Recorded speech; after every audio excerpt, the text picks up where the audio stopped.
हम लोग देखिए वर्क पावर एनर्जी, हम लोग वर्क पावर एनर्जी चैप्टर पढ़ा रहे थे। वर्क पावर एनर्जी चैप्टर के सारे बेसिक कॉन्सेप्ट्स में दे चुका था, सारे बेसिक कॉन्सेप्ट में क्या किया था, दे चुका था। और उसके बाद हमने क्या किया था कि इसका मेडिकल पास्ट 10 ईयर्स स्टार्ट किया था। तो मेडिकल पास्ट 10 ईयर्स में 2-4 सवाल जो भी आज बचे हों उसको हम लोग करके आज ये चैप्टर क्लोज कर देंगे, ठीक है ना। इसमें IIT पास्ट ईयर्स नहीं कराएंगे क्योंकि हम लोग को प्रेशर इस बात का है कि हम लोग जल्दी से जल्दी ग्रेविटेशन तक एटलीस्ट बेसिक लेवल पे खत्म कर दें, जिससे आप लोग को हाफ ईयरली में दिक्कत ना आए, ठीक है ना। स्कूल्स की हाफ ईयरली देकर आइए, जो हाथ निकालिए कार्य से बढ़िए, तो करके आ जाएंगे, ठीक है ना। तो ये करके आ जा रहे हैं। और उसके बाद जो है आपका क्या कहते हैं, IIT वाला नहीं करेंगे, IIT वाला नहीं करेंगे, वो बाद में करेंगे। और पहले हम लोग ये मेडिकल वाला ख़त्म कर दे रहे हैं, वहाँ तक कर दे रहे हैं। और फिर जब आप लोग हाफ ईयरली स्कूल का दे के आएंगे तब हम लोग क्या करेंगे, तो हम लोग फिर से इसको IIT वाला भी कर देंगे और फिर धीरे धीरे शीट के प्रॉब्लम लोड करते जाएंगे, ठीक है ना। चलिए पढ़िए क्वेश्चन फटाफट, क्वेश्चन पढ़िए, क्वेश्चन नंबर 14 पढ़िए। एक ब्लॉक है जिसका मास 10 kg है। खूब ध्यान से देखिए, एक ब्लॉक है जिसका मास 10 kg है। अगली बात, ये x डायरेक्शन की ओर मूव कर रही है और मूवमेंट की जो स्पीड है वो है 10 मीटर पर सेकेंड। खूब ध्यान से क्वेश्चन को देखिए, खूब ध्यान से क्वेश्चन को देखिए। एक ब्लॉक है जिसका मास 10 kg है, वो x एक्सिस के अलोंग मूव कर रही है। तो हमने मान लिया कि ये line positive direction of x axis है, एज्यूम कर लिया, ठीक है ना। और इसकी स्पीड है 10 मीटर पर सेकेंड। दूसरी बात पढ़िए,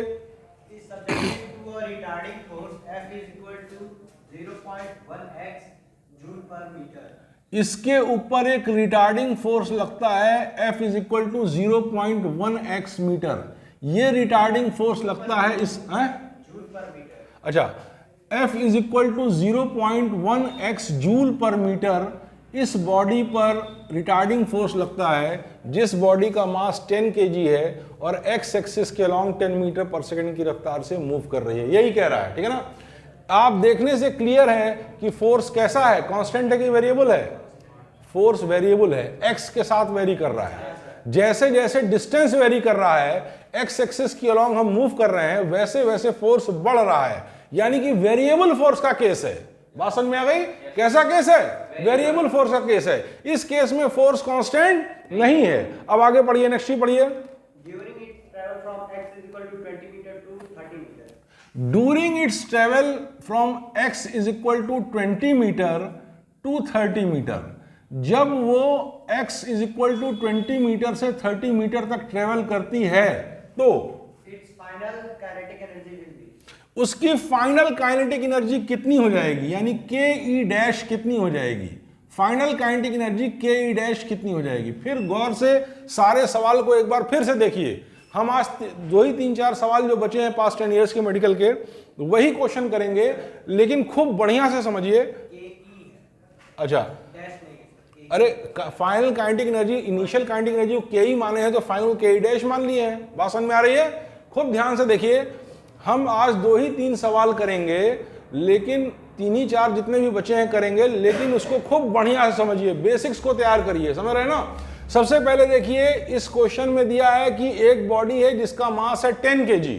ये बॉडी 10 मीटर पर सेकंड की रफ्तार से x एक्सिस के अलोंग मूव कर रही है। तो हमने इस एरो को positive direction of x axis assume कर लिया। फिर ये कह रहा है इसके ऊपर एक फोर्स लग रहा है 0.1x जूल पर मीटर, यानी कि फोर्स वेरिएबल है। जैसे जैसे x चेंज होगा वैसे वैसे x यानी डिस्टेंस, x एक्सिस के लॉन्ग डिस्टेंस, जैसे जैसे डिस्टेंस चेंज होगा वैसे वैसे क्या होगा, फोर्स चेंज होगा, यानी फोर्स वेरिएबल है। जब वो पार्टिकल x बराबर 20 मीटर से x बराबर 30 मीटर तक चलती है तो उसकी फाइनल काइनेटिक एनर्जी क्या होगी, यही पूछ रहा है। तो आप ये सवाल समझ गए। अब आप देखिए करेंगे कैसे, आप करेंगे कैसे। मैंने आपको एक थ्योरम बताया था जिसका नाम था वर्क एनर्जी थ्योरम। वो था क्या? Work energy theorem. यानी कि जितना वर्क करेंगे किसी पार्टिकल पर वो उसके चेंज इन काइनेटिक एनर्जी के बराबर होगा। यही पढ़ा था ना। जितना वर्क करेंगे किसी पार्टिकल पर वो उसके चेंज इन काइनेटिक एनर्जी के बराबर होगा। तो बस आपको निकालना क्या है, इस वेरिएबल फोर्स का x बराबर 20 मीटर से x बराबर 30 मीटर डिस्टेंस में ये वेरिएबल फोर्स कितना वर्क करता है ये आप निकाल लेंगे। और वो वर्क बराबर कितना होगा, वो वर्क बराबर कितना होगा, बोलिए कितना होगा, initial kinetic energy minus final kinetic energy. बात समझ में आ रही है? ये रिटार्डिंग फोर्स है ना, रिटार्डिंग फोर्स है। तो इसका मतलब ये है कि इनिशियल काइनेटिक एनर्जी ज्यादा होगी, फाइनल कम होगी, क्योंकि रिटार्डिंग फोर्स है। तो इनिशियल काइनेटिक एनर्जी इसको हम के ई डैश से रिप्रेजेंट कर रहे हैं, माइनस फाइनल काइनेटिक एनर्जी जिसको हम के ई डैश, इनिशियल काइनेटिक एनर्जी जिसको हम के ई से रिप्रेजेंट कर रहे हैं, और फाइनल काइनेटिक एनर्जी जिसको हम के ई डैश से रिप्रेजेंट कर रहे हैं। इस डिफरेंस के बराबर होगा। बात समझ में आ रही है? बात समझ में आ रही है? अब इनिशियल काइनेटिक एनर्जी हमको पता है क्योंकि मास पता है और इनिशियल वेलोसिटी पता है। मास तो चेंज करेगा नहीं, हमको मास पता है, इनिशियल वेलोसिटी पता है, तो इनिशियल काइनेटिक एनर्जी पता है। बात समझ में आई? वर्क डन अगर हम निकाल लें तो फाइनल काइनेटिक एनर्जी हमारी निकल जाएगी। बात समझ में आई? ये बात प्रॉब्लम पढ़ते ही आपके दिमाग में आ जानी चाहिए, लाइन ऑफ एक्शन तुरंत आ जाना चाहिए कि क्या दिया है, क्या पूछ रहा है, कैसे करेंगे। ये बात आपके दिमाग में 1 सेकंड में फ्लैश कर जानी चाहिए। जैसे ही आप इसको पढ़ते हैं 4 से 5 सेकंड में, या मान लीजिए 8 से 10 सेकंड में मैक्सिमम, आपके दिमाग में ये सारी बातें आ जानी चाहिए कि ये बात दिया है, ये पूछ रहा है, ऐसे करेंगे, और वो ऑटोमेटिक आने लगेगा। जब आप कुछ दिन प्रॉब्लम्स करेंगे, जैसे जैसे करते आ रहे हैं, आपकी स्पीड बढ़ती आ रही है, आपको तुरंत रिकग्नाइज करते आ रहे हैं, ये धीरे धीरे आपके अंदर आ जाएगा। जैसे मेरे अंदर फ्लैश करता है, मेरे अंदर तुरंत फ्लैश कर जाता है। बात समझ में आई? वो आपके अंदर भी आएगी और हमसे अच्छी आएगी, आप देखिएगा। बात समझ में आई? आपको इस तरीके से करना है। कोई प्रॉब्लम आपके सामने आया, सबसे पहले आपके दिमाग में ये आ जाना चाहिए कि ये प्रॉब्लम किस पार्ट का है। बात समझ में आई? चलो भाई, ये प्रॉब्लम वर्क एनर्जी पावर का है, पहला आप ये डायग्नोसिस, ठीक है ना। दूसरा डायग्नोसिस, वर्क एनर्जी पावर में किस रिलेवेंट कॉन्सेप्ट का है, वर्क एनर्जी थ्योरम, ठीक है ना। तीसरी बात, क्या दिया है, क्या पूछ रहा है, कैसे करेंगे। जितना बोलने में टाइम लग रहा है, इतना टाइम आपको सॉल्व करने में नहीं लगेगा। वो रिफ्लेक्स में with in fraction of seconds आपके दिमाग में आएगी, ठीक है ना, जब आप प्रैक्टिस करते जाएंगे। बात समझ में आ रही है? तो अब देखिए, वर्क डन निकालना है। तो वर्क डन क्या होता है, वर्क डन क्या होता है बताइए, डेल्टा डब्ल्यू क्या होता है बताइए, फोर्स इनटू डिस्प्लेसमेंट। तो चूंकि फोर्स वेरिएबल है तो क्या होगा, फोर्स वेरिएबल है तो भले फोर्स वेरिएबल है, लेकिन स्मॉल डिस्टेंस x के लिए फोर्स को हम कांस्टेंट एज्यूम कर सकते हैं। तो स्मॉल डिस्टेंस x के लिए जो स्मॉल वर्क डन होगा dw, वो क्या होगा, force into displacement. Force variable है, x के साथ वेरी कर रहा है, लेकिन x के साथ वेरी कर रहा है, लेकिन बहुत स्मॉल डिस्प्लेसमेंट के लिए इस फोर्स को हम कांस्टेंट एज्यूम कर सकते हैं। तो मान लीजिए स्मॉल डिस्प्लेसमेंट dx के लिए ये फोर्स इतना वर्क करता है, तो 0.1 x इंटू dx। बात समझ में आ रही है? इतना वर्क करता है। तो टोटल वर्क कितना करेगा, टोटल वर्क कितना करेगा बोलिए, टोटल वर्क होगा इंटीग्रेशन ऑफ dw, और लिमिट क्या पुट करेंगे, x बराबर 20 से x बराबर 30। वेरिएबल फोर्स के केस में वर्क डन निकालना हम सिखा चुके हैं। वेरिएबल फोर्स के केस में वर्क डन निकालना हमने थ्योरी में दिया है, वीडियो में भी है, तो वो इसी बात को अप्लाई करेंगे। बात समझ में आ रही है? तो जब उसको हमने अप्लाई किया तो इंटीग्रेशन ऑफ dw कितना हो गया, 0.1 x dx, ये हो गया x बराबर 0, x बराबर 20 से x बराबर 30 तक। जब इसको हम फर्दर सॉल्व करेंगे तो 0.1 बाहर आ जाएगा, 0.1 क्या होगा, बाहर आ जाएगा। और इंटीग्रेशन ऑफ x dx क्या होता है, इसका फॉर्मूला होता है x²/2। Integration of x dx का फॉर्मूला होता है x²/2। तो ये हो गया x²/2, और x²/2, और लिमिट ये है, तो लोअर लिमिट हो गई 20, अपर लिमिट हो गई 30। बात समझ में आई? जब इसको हम फर्दर सॉल्व करेंगे तो ये आ जाएगा 0.1 इंटू, जब अपर लिमिट पुट करेंगे तो ये हो जाएगा 30 इंटू 30/2 माइनस 20 इंटू 20/2। बात समझ में आ रही है? इतनी बात समझ में आ रही है? इसी को हम सॉल्व कर लेंगे, इसी को हम सॉल्व कर लेंगे। तो सॉल्व करेंगे तो मान लीजिए कि 0 बाहर आ गया, मान लीजिए 0 बाहर आ गया, रुक जाइए, 0 बाहर आ गया तो ये 1 हो गया, 0 बाहर आ गया तो ये 1 हो गया। अब उसके बाद क्या हुआ, ये 2 कट गया, 2 कट गया, ठीक है ना, और 2 15 या 30, तो ये वर्क डन कितना हो गया, ये वर्क डन फर्दर सॉल्व करेंगे तो वर्क डन कितना हो गया, मैं यहां से यहां लाया, यहां से यहां लाया, फिर यहां से यहां ला रहा हूं, तो ये कितना हो जाएगा, 45 माइनस 20, तो 25 जूल का वर्क हो गया। बात समझ में आ रही है? 25 जूल का वर्क डन हो जाएगा। बात समझ में आ रही है? तो वर्क डन की जगह 25 जूल हम पुट कर देंगे, क्या पुट कर देंगे, 25 जूल। बात समझ में आ रही है? अब फाइनल काइनेटिक एनर्जी निकालना है। Final kinetic energy. तो सबसे पहले इनिशियल काइनेटिक एनर्जी निकाल लें। इनिशियल काइनेटिक एनर्जी निकालेंगे तो मैं यहां पे के ई कर रहा हूं, के ई क्या होगा, half M we square. M कितना दिया हुआ है, 10, एम 10 दिया है, और वी स्क्वायर कितना है, 100 है ना, हाँ 100। तो ये हो गया 2 5 जा 10 और 500 या 500। ये काइनेटिक एनर्जी क्या होगा, इनिशियल काइनेटिक एनर्जी। तो यहां पर 500 पुट कर देंगे, यहां 25 पुट कर देंगे। तो देखिए इधर देखिए, यहां 500 पुट कर देंगे और यहां 25 आ चुका है वर्क। तो दिस इंप्लाइज दैट, यहां से देखिए इस इक्वेशन को, देखिए इस इक्वेशन को, work done is equal to kinetic energy minus kinetic energy dash, और वर्क डन हमने निकाल दिया 25 जूल। तो काइनेटिक एनर्जी डैश कितनी हो जाएगी, जो रिक्वायर्ड है, ये कितनी हो जाएगी, काइनेटिक एनर्जी माइनस 25। तो काइनेटिक एनर्जी 500 है, 500 माइनस 25 यानी 475 जूल। आंसर चेक करिए, आ गया ना, हाँ सब आएगा, सब आएगा। कॉन्सेप्ट एकदम क्लियर रखिए, बात एकदम साफ रखिए अपने दिमाग में, कोई सवाल नहीं फंसेगा। एटलीस्ट मेडिकल लेवल पे तो कुछ भी नहीं फंसेगा, पूरा का पूरा, ठीक है ना। और जेई लेवल पे फंसेगा तो जेई में क्या सब सवाल करना है, सब नहीं ना करना है, तो बस ठीक है। जेई लेवल ज़्यादातर लगेगा, जो कुछ फंसेगा तो फिर देखा जाएगा बाद में उसको, ठीक है ना। तो ये आपका इतनी बात समझ में आ गई। फिर से देखिए, मैं जल्दी से क्वेश्चन रिपीट कर रहा हूं। एक बॉडी, इसका मास इतना है, उसके ऊपर एक वेरिएबल फोर्स लग रहा है, ठीक है ना। x बराबर 20 मीटर से x बराबर 30 मीटर तक ये वेरिएबल फोर्स लगता है। ये रिटार्डिंग फोर्स है, यानी कि काइनेटिक एनर्जी को कम करेगा। बात समझ में आई। और वेरिएबल भी है क्योंकि x पे डिपेंडेंट है। तो अब ये पूछ रहा है फाइनल काइनेटिक एनर्जी सिस्टम की क्या होगी, यही पूछ रहा है। तो हमने क्या अप्लाई किया, work energy theorem. Work done is equal to initial kinetic energy minus final kinetic energy. बात समझे, इनिशियल को के से रिप्रेजेंट किया और फाइनल को के डैश से। फिर वर्क डन हमने वेरिएबल फोर्स के केस में निकाल दिया। तो वेरिएबल फोर्स के केस में वर्क डन कितना होगा, इंटीग्रेट कर देंगे x बराबर 20 से x बराबर 30 तक। तो वेरिएबल फोर्स के केस में वर्क डन कितना आ गया हमारा, सॉल्व करते गए और 25 जूल आ गया। बात समझ में आई। और इनिशियल काइनेटिक एनर्जी क्या थी, हाफ एम वी स्क्वायर। तो इनिशियल काइनेटिक एनर्जी हमारी 500 आ गई थी। इनिशियल काइनेटिक एनर्जी 500 है, यानी यहाँ 500 पुट कर देंगे, यहाँ 25 पुट कर देंगे, और फिर काइनेटिक एनर्जी डैश यानी फाइनल काइनेटिक एनर्जी आ जाएगी 500 माइनस 25 बराबर 475 जूल। बात समझ में आ रही है। इतनी बात। नंबर 15 पढ़िए भैया, क्या है, पार्टिकल ऑफ मास m। एक पार्टिकल है जिसका मास m है, कैपिटल M की स्मॉल m। एक पार्टिकल है जिसका मास है स्मॉल m, ठीक है ना। फिर ड्राइवन बाय अ मशीन हाँ दैट डिलीवर्स अ कांस्टेंट हाँ। Power k watts. एक बॉडी है जिसका मास स्मॉल m है, उसको एक मशीन से ड्राइव कर रहे हैं।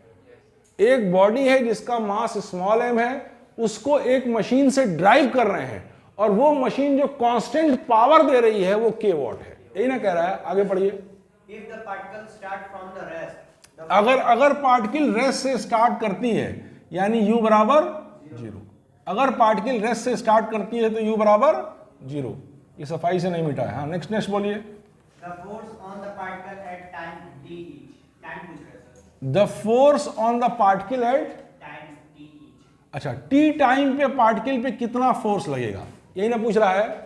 टी टाइम पे पार्टिकल पे कितना फोर्स लगेगा। तो अब आप ये देखिए, सबसे पहली बात है कि इस पार्टिकल को जो के ऊपर जो पावर लग रहा है वो कांस्टेंट है। वो पावर क्या है, कांस्टेंट है। बात समझ में आ रही। और पावर बराबर कितना होता है, फोर्स इंटू वेलोसिटी। ये पावर होता है, पावर बराबर फोर्स इंटू वेलोसिटी, ठीक है ना, ये होता है। तो अब ये कह रहा है कि टी टाइम पर क्या होगा, टी टाइम पे क्या होगा, कितना वो लग रहा है, the force on the particle at time t each पूछ रहे सर। हाँ, force on the particle at time T is, time T पर पार्टिकल के ऊपर फोर्स कितना होगा। बात समझ में आ रही है।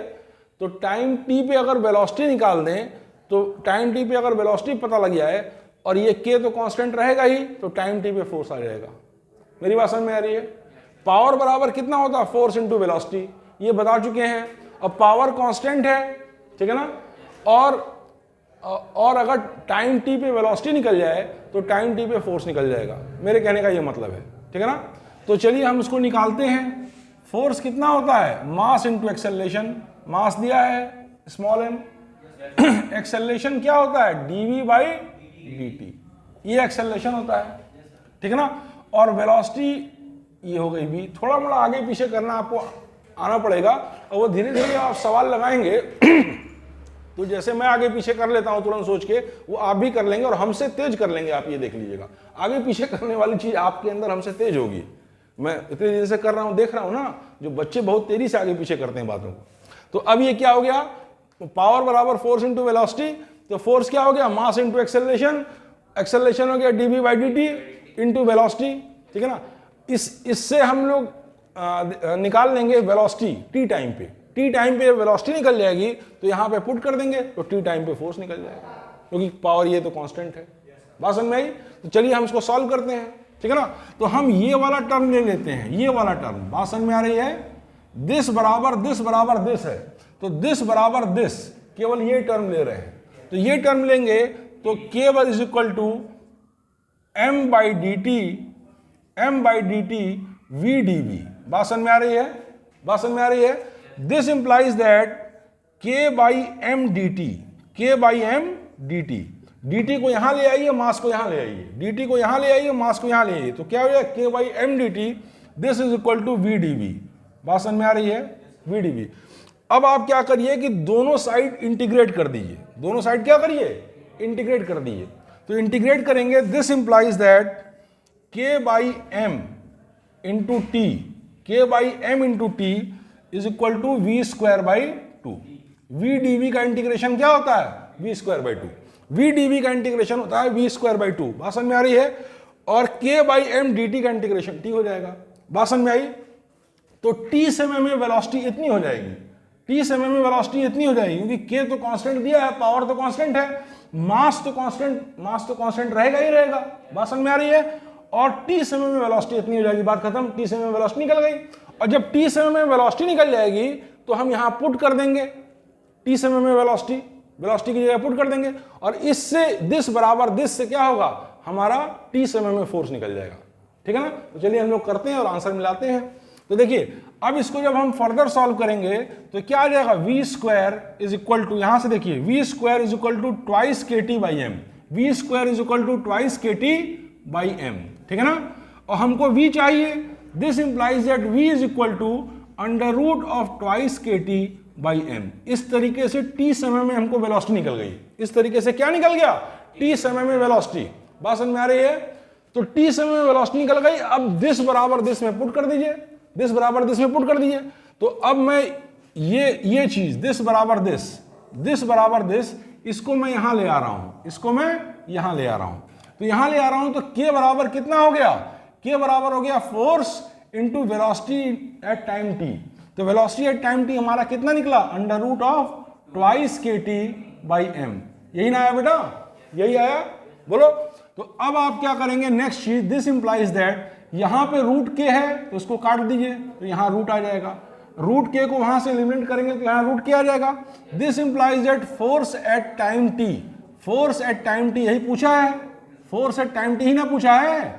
This implies that force at time t is equal to under root of M K, under root of M K, M इधर चला जाएगा, under root of M K upon twice T, ये आपका आंसर आ जाएगा। Under root M K by twice T, ये आपका answer आ जाएगा। हैं? आंसर बताइए क्या दे रहा है, आंसर बताइए। Sir under root M K by, एक मिनट, आंसर दे रहा है under root M K by two,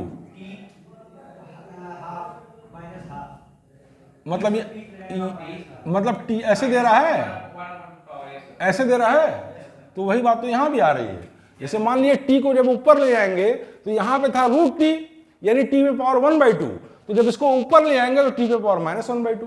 अरे इतना तो आपको आगे पीछे करना पड़ेगा ना। आपका आंसर ये आ रहा है, मेरा आंसर ये आ रहा है ना, लेकिन ऑप्शन में दिया है ये आंसर करेक्ट, तो इतना आप आगे पीछे देख के कर लेंगे ना। इसको टी को ऊपर ले आइए, तो यही बात तो आई। बात समझ में आ रही है? तो चलिए ये क्वेश्चन आपका हो गया। अब फट से यानी रब करिए और साफ रब करिएगा तड़ाक से, और उसके बाद नेक्स्ट क्वेश्चन पढ़िए। मेरे ख्याल से आखिरी क्वेश्चन होगा आज का, है ना, आखिरी होगा ना। पढ़िए फटाक से, इधर का पहले मिटा दीजिए, जल्दी मिटाइए। हाँ, एक मिनट रुक जाइए। A boy of mass 50 kg jumps to a height of 0.8 metre, ठीक है, आगे। From the ground, then momentum transferred by the ground to boy each. हाँ, फ्रॉम द ग्राउंड, एक बॉय है जिसका मास दिया है और वो ग्राउंड से जंप करता है। एक बॉय है जिसका मास दिया है, वो ग्राउंड से जंप करता है और जंप करने के बाद मैक्सिमम हाइट जहां तक जाती है वो दिया है। तो जब अगर मैक्सिमम हाइट दे दिया तो जिस वेलोसिटी से जंप किया वो निकल जाएगा। ठीक है ना। फिर आगे क्या पूछा है?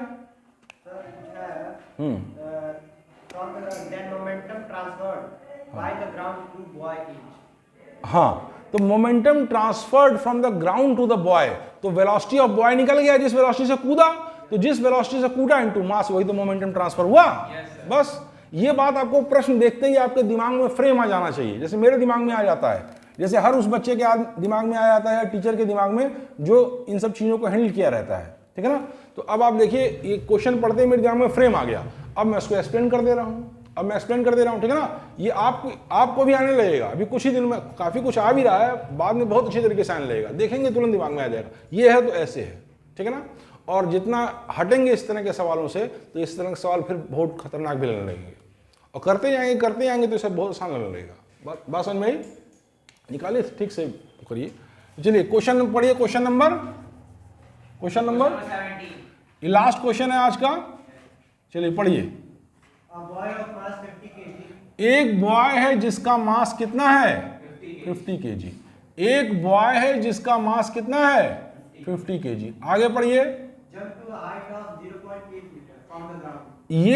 ये बॉय ग्राउंड से किस हाइट पर जंप करता है? 0.8 मीटर। खूब ध्यान से देखिए, एक बॉय है, एक कोई लड़का है जिसका मास है 50 kg और ग्राउंड से 0.8 मीटर हाइट तक जंप करता है। यानी कि जैसे यहां से 0.8 मीटर हाइट पे वो पहुंचा, उसकी वेलोसिटी 0 हो जाती है। यही ना बात हुई। अब यहां पे आप बॉय को जो है, एक्चुअल में अगर बॉय होगा तो उसकी भी कुछ ना कुछ हाइट होगी, कुछ ना कुछ उसकी हाइट होगी, लेकिन इसको आप पॉइंट पार्टिकल एज्यूम करके चलेंगे। इसको क्या एज्यूम करके चलेंगे? Point particle. ठीक है ना। क्योंकि इतनी ऊंचाई तक वो जाता है ग्राउंड से, तो ग्राउंड से कुछ दूर तक उसका पैर भी होगा ना। लेकिन इस क्वेश्चन में आप इसको पॉइंट पार्टिकल एज्यूम करके चलेंगे और मानेंगे कि बॉय यहां पर है, एक पॉइंट पार्टिकल है। ठीक है ना। और यहां से जंप किया और 0.8 मीटर पे जाकर उसकी वेलोसिटी 0 हो गई। यानी यहां पे जाके इसकी वेलोसिटी क्या हो गई? फाइनल वेलोसिटी क्या हो गई? 0 हो गई। अब आपको यहां पे इनिशियल वेलोसिटी से निकल जाएगी, नहीं निकल जाएगी। तो देखिए फाइनल वेलोसिटी क्या हो जाएगी? v square 0 is equal to u square और माइनस ग्रेविटी फोर्स कहां लग रहा है? उसके अपोजिट डायरेक्शन में। g की वैल्यू क्या दी है? g नहीं दिया है तो 9.8 मानिए, अगर नहीं दिया है तो 9.8 मानिए, तो twice g into h 0.8। This implies that u square is equal to 2 into 9.8 into 0.8। बात समझ में आ रही है? ये हो गया आपका u स्क्वायर की वैल्यू। तो अब देखिए इसको फर्दर सॉल्व करेंगे तो 2 इंटू 0.8 कितना होगा? 8 गुनी 16, 1.6 इंटू 9.8। ठीक है ना। ये हो जाएगा। बात समझ में आई? दिस इंप्लाइज दैट जिस स्पीड से वो जंप करता है वो होगी अंडर रूट ऑफ 1.6 इंटू 9.8। इस स्पीड से वो बॉय जंप करता है, तो ये स्पीड है तो कुछ ना कुछ मोमेंटम भी होगा, mass into velocity, mass into speed, mass into velocity, momentum भी होगा। वो मोमेंटम कौन इंपार्ट कर रहा है? ग्राउंड ही तो इंपार्ट कर रहा है। ग्राउंड को ऐसे प्रेस कर रहा है, वो ग्राउंड को प्रेस कर रहा है और फिर ग्राउंड उसको ऊपर प्रेस कर रहा है, तभी तो जंप कर रहा है। बोलिए, तो वो ग्राउंड को मोमेंटम इंपार्ट कर रहा है और ग्राउंड उसको मोमेंटम इंपार्ट कर रहा है। ठीक है ना, तभी तो ऊपर जा रहा है। चूंकि ग्राउंड का मास बहुत ज्यादा है तो प्रैक्टिकली ग्राउंड के अंदर कुछ भी एक्सेलरेशन नहीं हो रहा है। अभी टाइम है 2-3 मिनट टाइम है। देखिए जरा, देखिए, चूंकि प्रैक्टिकली ग्राउंड का मास बहुत ज्यादा है इसलिए ग्राउंड में कुछ भी वो नहीं हो रहा है। बात समझ में आ रही है? तो अब इस तरीके से आप स्पीड निकाल देंगे, स्पीड बराबर अंडर रूट 1.6 इंटू 9.8। बात समझ में आ रही है? ये स्पीड निकल गई तो मोमेंटम इंपार्टेड क्या होगा? मोमेंटम इंपार्टेड होगा मास इंटू वेलोसिटी। वेलोसिटी ये आई। अब इसको आप सॉल्व करके देख लीजिए और देखिए आंसर मैच कर रहा है कि नहीं। फटाक से देखिए, ये आपका मोमेंटम इंपार्टेड हो जाएगा। वेलोसिटी आपकी निकल गई तो मोमेंटम इंपार्टेड क्या होगा? Mass into velocity. ठीक है ना। अब इसको सॉल्व करके देखिए, आपका आंसर आ जाएगा। ठीक है ना, ये आपका आंसर आ जाएगा। इसको सॉल्व कर लीजिए फटाक से। हम रफ एस्टिमेशन दे दे रहे हैं, रफ एस्टिमेशन दे दे रहे हैं। इसको 10 मान लीजिए, इसको आप क्या मान लीजिए? 10। रफ एस्टिमेशन, रफली आंसर मैच कर जाएगा तो मतलब ठीक है ना। तो इसको 10 मान लिए तो 16 हो गया, 16 का रूट 4 हो गया और 200 हो गया। आंसर मिलाइए, आ रहा है ना 200? हाँ तो ठीक है। हाँ तो इस तरीके से थोड़ा आगे पीछे करके, मतलब आपका एकदम पॉइंट में आंसर नहीं ना होगा कभी कभी। हाँ नहीं, हम कह रहे हैं कभी कभी एग्जैक्टली पॉइंट में भी डिफरेंसेस होते हैं, तो एकदम एग्जैक्ट करके देख लीजिएगा। इस केस में आप थोड़ा रफ कर दिए क्योंकि बाकी ऑप्शन से काफी डिफरेंस है ना, बाकी ऑप्शन एकदम आसपास नहीं ना है। तो इसको जी को 10 एज्यूम करने से आपका कैलकुलेशन फट से हो जा रहा है। तो 10 एज्यूम कर लीजिए तो 16 हो गया, 16 का अंडर रूट 4 हो गया और 50 चौक के 200 आपका आंसर आ रहा है। बाकी ऑप्शन क्या क्या दिया है? बाकी 400, 800, 500। हाँ तो काफी डिफरेंस है, तो आपका यही सही है, ठीक है ना। यानी इस केस में जी को 10 मान के किया है, ठीक है। अब कट कर दीजिए।